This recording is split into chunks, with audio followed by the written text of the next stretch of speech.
तो एक बार फिर से बहुत बहुत स्वागत है आप सभी का मेरे इस यूट्यूब चैनल में। आज हम लोग देखेंगे इतिहास, और इतिहास में हम लोग देख रहे हैं मध्यकालीन भारत का इतिहास। पिछले क्लास में हमने गुलाम वंश को समाप्त कर लिया था और आज से हम जिस वंश को शुरू करने जा रहे हैं उस वंश का नाम है खिलजी वंश। खिलजी वंश का काल है 1290 से लेकर के 1320 तक।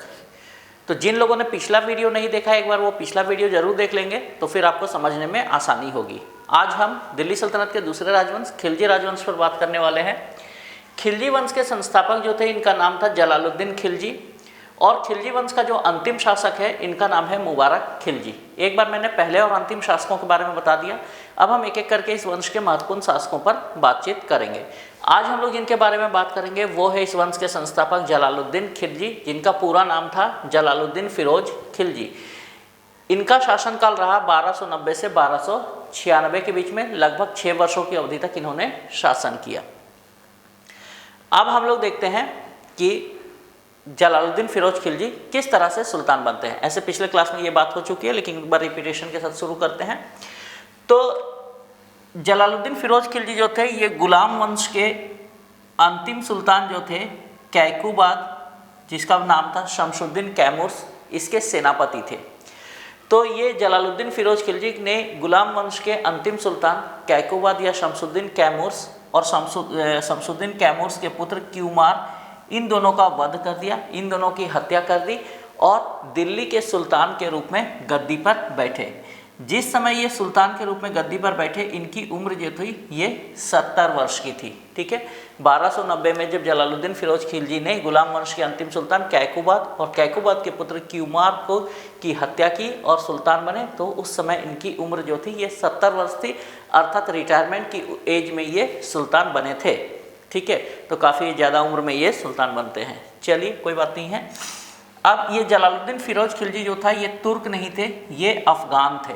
ठीक है, और दिल्ली में इस समय तुर्की के लोगों का बोलबाला था, तुर्क अमीरों का बोलबाला था। तो ऐसी स्थिति में जब जलालुद्दीन फिरोज खिलजी सुल्तान बनते हैं तो दिल्ली के जो नागरिक थे इन्होंने इनका कोई खास स्वागत नहीं किया, इसीलिए इन्होंने अपनी राजधानी दिल्ली को नहीं बनाया, बल्कि इन्होंने अपनी राजधानी जो है दिल्ली के पास में ही किलोखरी नाम के स्थान को बनाया था।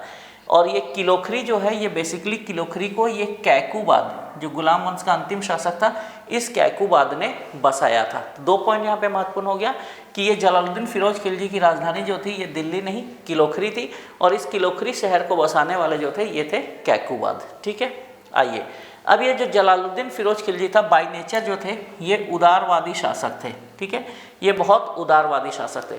महज इनके गद्दी पर बैठने के दूसरे वर्ष ही है ना कड़ा का जो सूबेदार था मलिक छज्जू, इसने विद्रोह कर दिया।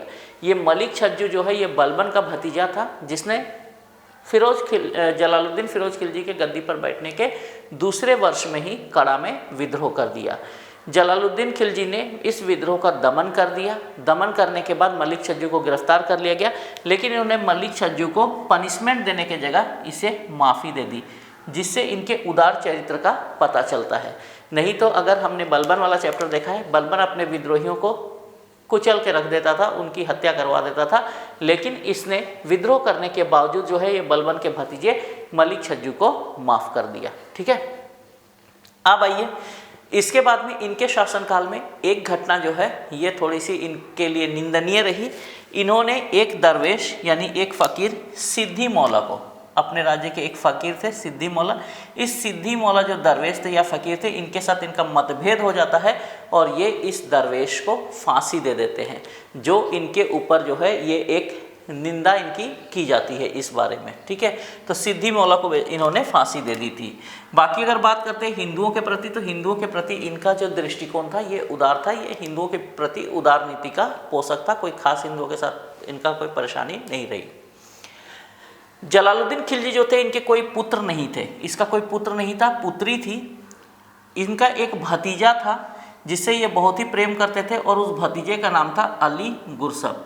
बड़े ही प्यार से इन्होंने अपने इस भतीजे को पाला था, और जब ये भतीजा बड़ा हो गया तो उसके साथ अपनी पुत्री का विवाह कर दिया था। यानी इनका भतीजा और दामाद था अली गुरसब, और यही अली गुरसब जो है ये बाद में अलाउद्दीन खिलजी के नाम से प्रसिद्ध सुल्तान बनेगा। ठीक है, आगे देखते हैं। चलिए, जब जलालुद्दीन खिलजी सुल्तान बनते हैं, तो सुल्तान बनने के बाद ये अपने भतीजे अली गुरसब को कड़ा का जागीर सौंपते हैं।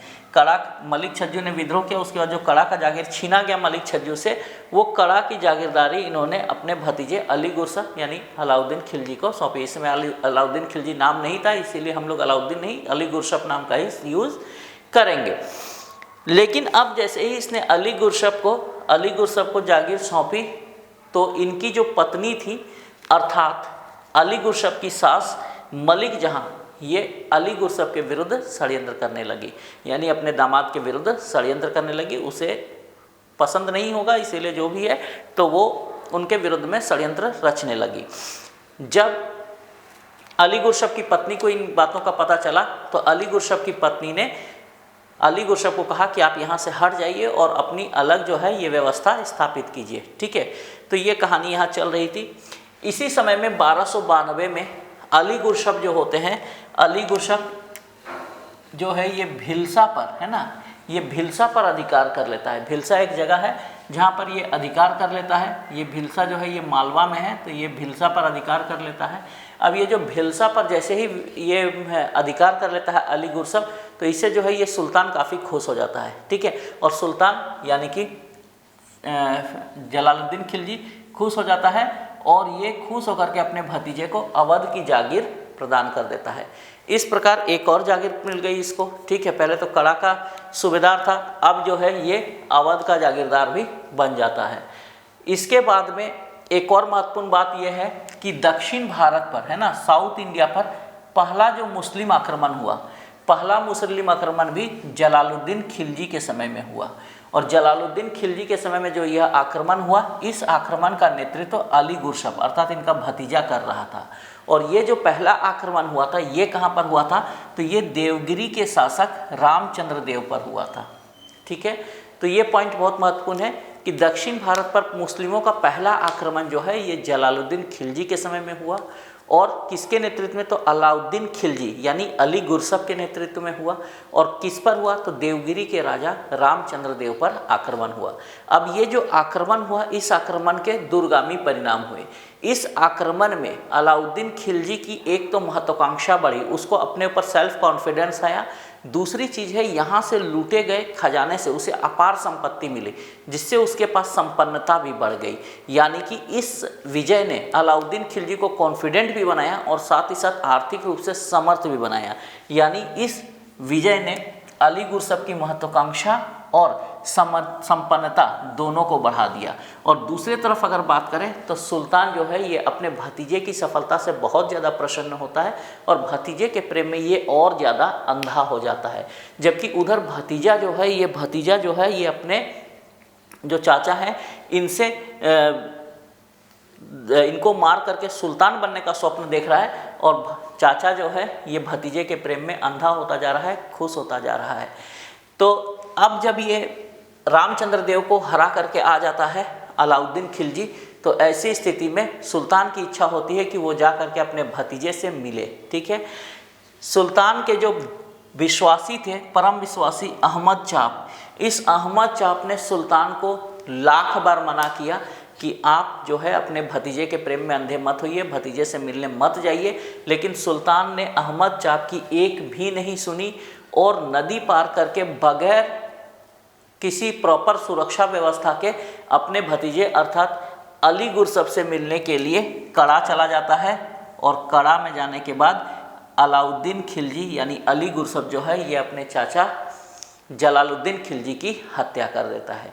इस प्रकार जलालुद्दीन खिलजी की हत्या उसी के भतीजे और दामाद अली गुरसब के द्वारा कर दी जाती है और इस तरह से जो है ये इनका काम समाप्त हो जाता है। 3 अक्टूबर 1296 को अली गुरसब जो है ये बलबन के लाल महल पर आक्रमण करता है और बलबन के लाल महल पर अहमद चाप और जो जलालुद्दीन खिलजी की पत्नी थी मलिका जहां, ये दोनों को पराजित कर देता है। और पराजित करने के बाद सुल्तान बनता है कौन, तो सुल्तान बनता है अली गुरसब।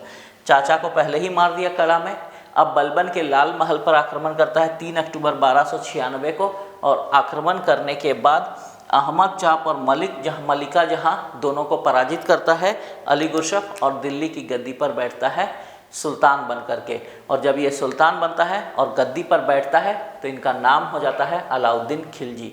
ये अलाउद्दीन खिलजी के नाम से सुल्तान बनता है और शासन करता है 1296 से 1316 तक। तो आज हमने देखा कि दिल्ली सल्तनत में एक नए वंश की स्थापना हुई और इस वंश का नाम था खिलजी वंश और इस वंश के संस्थापक रहे जलालुद्दीन खिलजी। अब नेक्स्ट वीडियो में हम बात करेंगे अलाउद्दीन खिलजी पर, जो कि एक बहुत ही महत्वाकांक्षी सुल्तान था, सिकंदर से प्रेरणा लेता था और पूरे दिल्ली सल्तनत में सबसे बड़ा जो एरिया था, सबसे बड़ा जो क्षेत्र था वो इन्हीं के समय में था। किस तरह से था, क्या घटनाएं रहीं, ये सारी बातें हम करेंगे। और ना सिर्फ ये महत्वाकांक्षी सुल्तान था, इसको ना सिर्फ साम्राज्यवादी सोच के लिए जाना जाता है बल्कि इसे इसके प्रशासनिक सुधारों के लिए भी जाना जाता है, सैन्य सुधार, बाजार नियंत्रण वगैरह वगैरह। इन सारी बातों पर हम अगले वीडियो में बात करेंगे। तो आज का वीडियो यदि आप लोगों को अच्छा लगा तो वीडियो को लाइक कर दीजिए और अपने जो तैयारी करने वाले दोस्त हैं उनके बीच में वीडियो को शेयर कर दीजिए और चैनल को सब्सक्राइब नहीं किए हैं तो चैनल को सब्सक्राइब जरूर कर दीजिए। तो चलिए मिलते हैं अगले वीडियो में अलाउद्दीन खिलजी के साथ में। तब तक के लिए इजाज़त दीजिए। Thank you very much.